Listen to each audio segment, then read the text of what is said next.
તો હવે બજેટને ગણતરીના જ દિવસો બાકી છે, ત્યારે તમામ સેક્ટરને લઈને બજેટમાં નાણામંત્રી ખાસ જાહેરાત કરી શકે છે.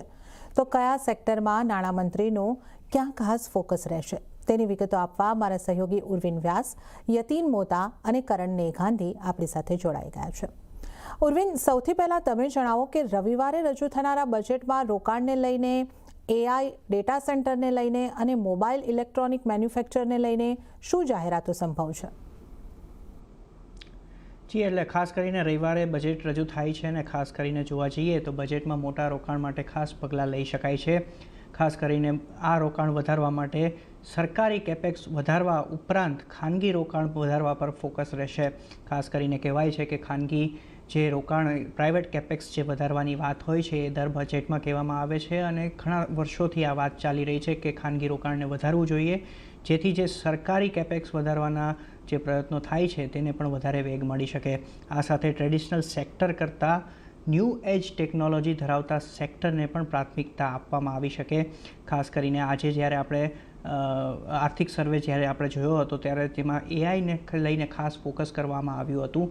તે છતાં સાથે સાથે બજેટમાં પણ AI ડેટા સેન્ટર્સ જેવા ક્ષેત્રો માટે ખાસ જાહેરાતો શક્ય બનેલી છે. આ સાથે પસંદગીના ક્ષેત્રોમાં વિદેશી રોકાણની શરતો સરળ થઈ શકે છે.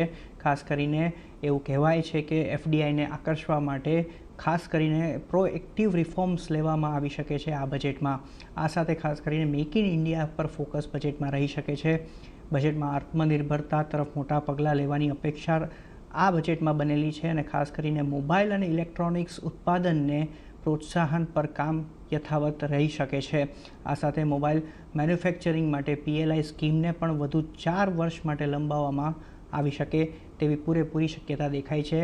આ સાથે મોબાઈલના પાર્ટ્સ પર કસ્ટમ ડ્યુટીમાં કપાત જોવા મળી શકે છે અને ખાસ કરીને electronic component manufacturing PLI scheme માટે પણ બજેટમાં બમણું કરવાની માંગ બનેલી છે અને ખાસ કરીને ચર્ચા પણ બનેલી છે. આ સાથે ખાસ કરીને જોવા જઈએ તો ટેક્સના મોરચા પર પણ લોકોની ખાસ નજર હોય છે, કારણ કે આની સીધી અસર ટેક્સ પેયરને થાય છે અને મિડલ ક્લાસની નજર પણ ટેક્સના ઉપર ખાસ બનેલી હોય છે. ત્યારે બજેટ પહેલાં ખાસ કરીને જોઈન્ટ ITR એટલે કે કપલ્સ જે મેરિડ કપલ્સ હોય છે તેના માટે જોઈન્ટ ITR અંગે ખૂબ ચર્ચાઓ ચાલી રહી છે અને જોઈન્ટ ITRથી ખાસ કરીને ઇન્કમ ટેક્સ રિટર્નથી જોગવાઈ ટેક્સની જે જવાબદારી હોય છે બંને મેરિડ કપલ્સની, એની જવાબદારી ઘણી ઘટી શકે છે અને ખાસ કરીને ઇન્કમ ટેક્સમાં ડાયરેક્ટ રીતે જે મોટી રાહતની આશા બહુ ઓછી દેખાઈ રહી છે, કારણ કે તમને ખ્યાલ છે કે ગયા બજેટમાં જ 12 લાખ રૂપિયા સુધીની જે આવક હતી તેના પર ટેક્સ નાબૂદ કરી દેવાયો હતો અને ખાસ કરીને હવે આ વખતે એ પ્રકારની આશા બહુ ઓછી દેખાઈ રહી છે. ખાસ કરીને બજેટમાં કસ્ટમ એક્ટ માટે પણ મોટા રિફોર્મની જાહેરાત શક્ય બનેલી છે અને આ સાથે ઇનડાયરેક્ટ ટેક્સને સરળ બનાવવા પર પણ ફોકસ જોવા મળી શકે છે. આ સાથે અમુક સેક્ટરમાં કાચા માલ અને તૈયાર માલ પરની ડ્યુટીમાં પણ ભેદભાવને જે કરવામાં આવી રહ્યો છે, ખાસ કરીને ભેદભાવ હોય છે, અલગ અલગ ડ્યુટી હોય છે, તેને પણ દૂર કરીને એક જ સરખી કરી શકે તેવી પૂરેપૂરી શક્યતા છે. અને સાથે સાથે ટ્રાન્સફર પ્રાઇસિંગ સંબંધિત જે સ્મોલ એન્ડ મીડિયમ એન્ટરપ્રાઇઝ હોય છે તેના માટે પણ ટેક્સના નિયમોમાં રાહત શક્ય બનેલી છે. તો આ ખાસ અલગ અલગ સેક્ટરોની જાહેરાત શક્ય છે બજેટમાં, તે જોવાનું રહ્યું. જી ઉર્વિન, અને હવે યતીનજી તમે જણાવો કે બજેટમાં ડિફેન્સ, રેલવે, એગ્રી અને ફર્ટિલાઇઝર સેક્ટરમાં શું જાહેરાતો થઈ શકે છે? તો બજેટ એક્સપેક્ટેશન્સમાં 3 મોટા સેક્ટર્સ છે જ્યાં જનરલી લોકો વધારે જાણવા માંગી રહ્યા છે: ડિફેન્સ, રેલવેઝ અને તેમજ ફર્ટિલાઇઝર, કારણ કે એગ્રી એક એવો વિષય છે જે ગવર્મેન્ટના નજીક છે. સૌથી પહેલાં ડિફેન્સની વાત કરીએ, કારણ કે અહીંયા સૌથી વધારે એલોકેશન આ બજેટમાં તમને આવતા જોવા મળી શકશે. પર્ટિક્યુલરલી ડિફેન્સની વાત કરીએ તો છેલ્લા ટાઈમ લગભગ 6.8 લાખ કરોડની આસપાસનું આઉટલે હતું, જે 7.5 થી 8 લાખ કરોડ રૂપિયાનું થઈ શકે છે. એટલે 10 થી 15% વધારો ડિફેન્સના બજેટમાં આ વખતે જોવા મળશે. શું થશે?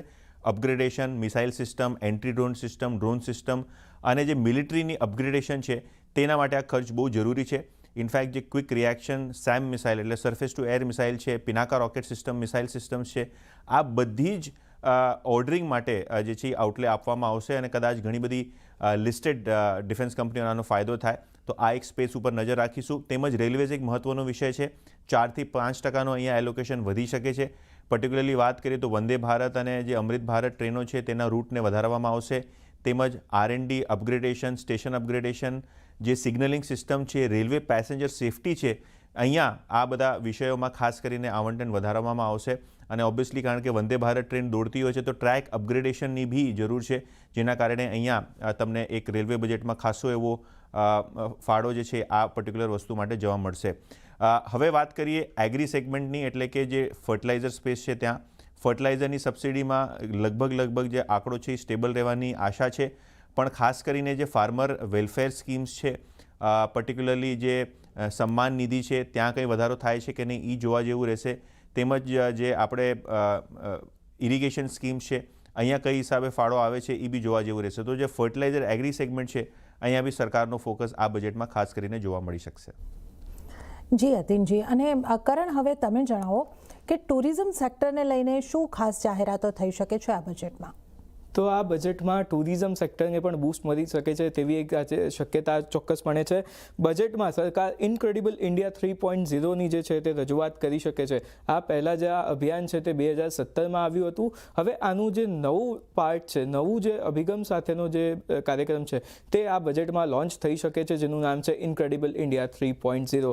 સાથે જ પ્રવાસન મંત્રાલયે અભિયાન આ જે પ્રસ્તાવ છે તેને ઓલરેડી નાણાં મંત્રાલય સુધી પહોંચાડી દીધો છે. એટલે આના પર શું થાય છે એક ચોક્કસ આપણી નજર રહેશે. હવે આ પ્રસ્તાવમાં શું છે તેની વાત કરીએ તો સૌથી પહેલાં તો જે ફાળવણી છે તેને લઈને ફાળવણી લગભગ બમણી કરવામાં આવે તેવી એક જે છે તે માંગણી અહીંયા આગળથી કરવામાં આવી છે પ્રવાસન મંત્રાલય તરફથી. સાથે જ જે પરંપરાગત જાહેરાતો છે તેની સાથે સાથે હવે સોશિયલ મીડિયા પર પણ જાહેરાતો જ એટલી ઝડપથી કરવામાં આવે તેવી પણ ક્યાંક ને ક્યાંક એક પ્રસ્તાવ આમાં મૂકવામાં આવ્યો છે. સાથે જ ઇન્ફ્લુએન્સર્સ અને બ્લોગર્સ સાથે પણ ટાઈઅપ કરીને જે પ્રવાસન સ્થળો છે તેને પ્રમોટ કરવામાં આવે તેવી એક વાત પણ જે છે તે આ પ્રસ્તાવમાં મૂકવામાં આવી છે. આજે આ ઇનક્રેડિબલ ઇન્ડિયા 3.0નો પ્રસ્તાવ છે તેમાં મુખ્ય ફોકસ છે કે જે આંતરરાષ્ટ્રીય પ્રવાસીઓ છે તેને ભારતમાં લાવવા અને ભારતના જે આકર્ષણ કેન્દ્રો છે તેઓ મુલાકાત લે અને ભારતને બિઝનેસ મળે, તે આખા એક મુદ્દા સાથે આ એક પ્રસ્તાવ મૂકવામાં આવ્યો છે. સાથે જ કેમ્પેન માટે એક બાહ્ય એજન્સીની પણ અહીંયાથી નિમણૂક કરવામાં આવશે, જે સમગ્ર જે એડવર્ટાઇઝિંગ અને અન્ય કામ છે તેની દેખરેખ રાખશે. એટલે ચોક્કસપણે જો આવું કોઈ થાય છે તો એક પ્રવાસન ક્ષેત્રને એક મોટું બૂસ્ટ અહીંયાથી સરકાર આપી શકે છે. જી, તો આપણે આ તમામ